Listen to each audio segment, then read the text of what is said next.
Are you a shape-shifting reptilian overlord? Today, we can find out.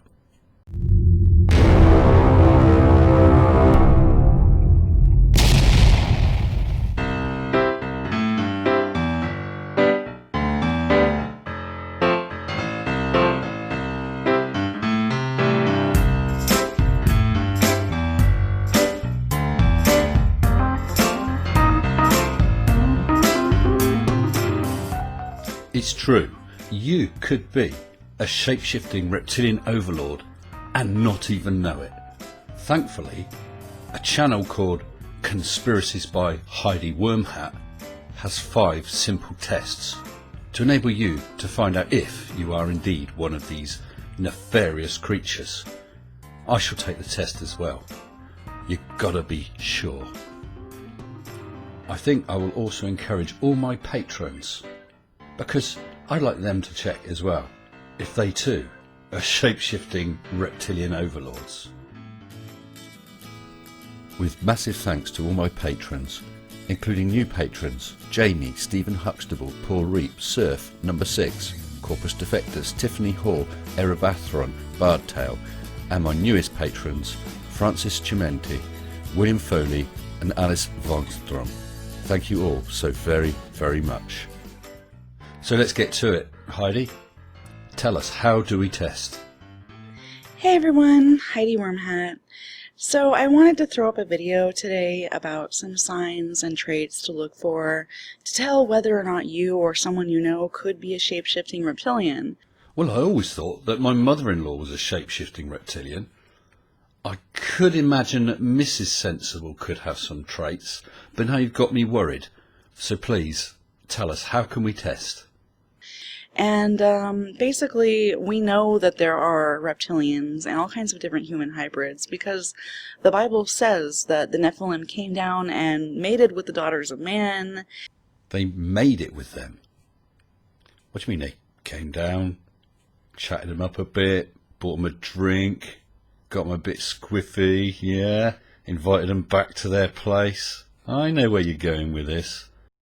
Ancient peoples clearly recorded the human Nephilim hybrids that existed at their time. Anyway, I was watching a video by this lady who was claiming to be a draconian. That's what this is. Draconians are actually pretty closely related to reptilians. They have a lot of the same characteristics. Oh, have they? Do tell. But the signs that she was saying to look for being a draconian were some pretty mundane things. Like, having a low blood pressure, having a high white cell count, being a lesbian. Really? Well, I don't know about my blood pressure and my white blood cell count, but I did wonder if I was lesbian, because I only fancy women. And after, countless hours of research, this is what I've come up with. Alright, so the first sign that you're a reptilian is you like red meat. What? That's it? Well, I like a good steak. Alright, it's just, it's primal instinct for a reptilian to sink their teeth into some really juicy, medium rare meat. Medium rare or rare? Surely a reptilian would eat them raw. If you like your steak, cooked so that it's still bloody inside and red, and you like to eat red meat, like I do, I really love red meat, so that would be the first sign that you are a reptilian shapeshifter.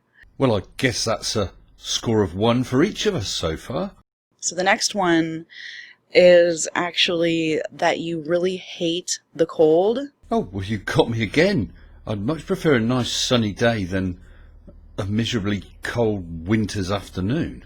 To me, this is way more my speed. I love the heat. I could just sit there all day, basically. I mean, if you would rather be here, then you might be a reptilian shapeshifter. Oh, wow. Well, that's 2 down then, for both of us. Okay, so the next sign is, that you're a reptilian shapeshifter is that you keep reptile friends. Oh, well, I haven't got any right now, but I did used to keep a bearded dragon, and I kept a corn snake, much like that one on your picture. If you have, an affinity to reptiles, if you've been known to keep reptiles or whatever, I remember once I used to have a corn snake just like this, and I only kept it for a couple of years. I kind of got bored with it and just gave it back to the pet shop. But yeah, for a while there, I definitely did keep, a reptile friend of mine nearby. Well, I don't quite know what to say. Both you and I have scored 3 out of 3 in your test to see if we're shape-shifting reptilian overlords. It's not going too well. Another trait that you could be a reptilian shapeshifter is, of course, that you shapeshift. Isn't that sort of stating the bleeding obvious? This is L-Ip. Basically, when she was pregnant and when she was right after she gave birth, she was huge and fat and ugly. Well, that's not very nice, is it? I wouldn't dream of saying that about someone. And me, when I was pregnant and when I gave birth, basically this is exactly what I looked like. In fact, I looked up like her weight and stuff, and I was the exact same weight as her when I gave birth. I just got freaking huge and disgusting. But I managed to lose all the weight. Well, I haven't been pregnant so far, so I've not had to cross the bridge of getting rid of any excess weight gained during pregnancy.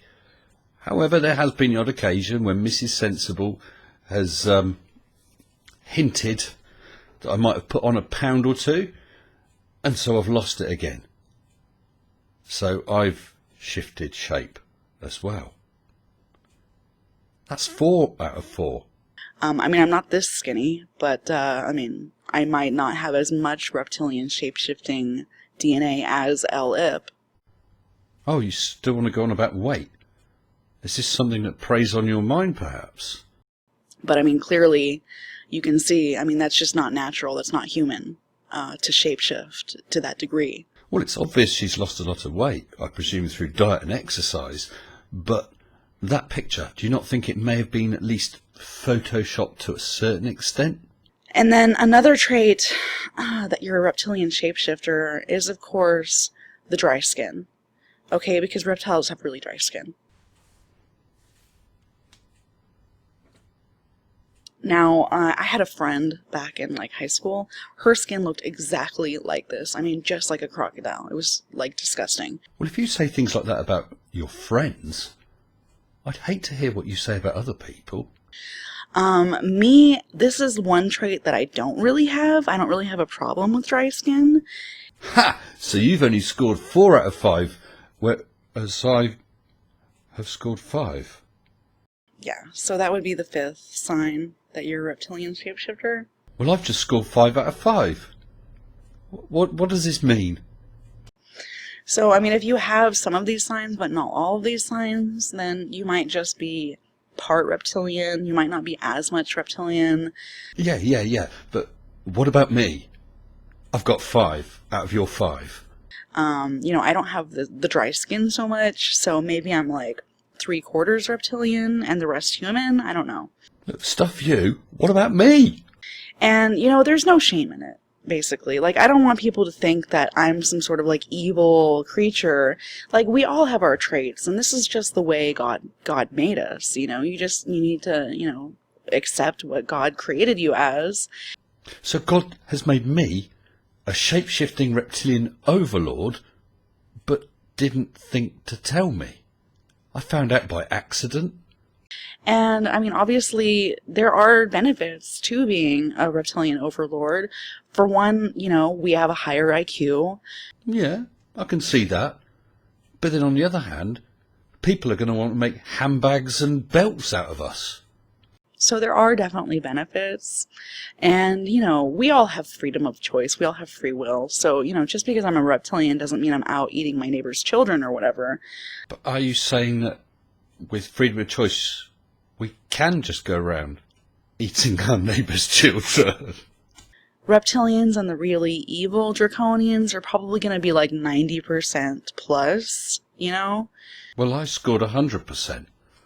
So are you saying that I should just love what God made me to be and embrace my evilness and go and scoff the neighbour's kids? Again, there's no shame in what God created us as, and what your heritage is. Just accept what you are and, make the most of it. Well, I think you've made a compelling argument, and I think that I'm going to embrace the inner shape-shifting reptilian in me.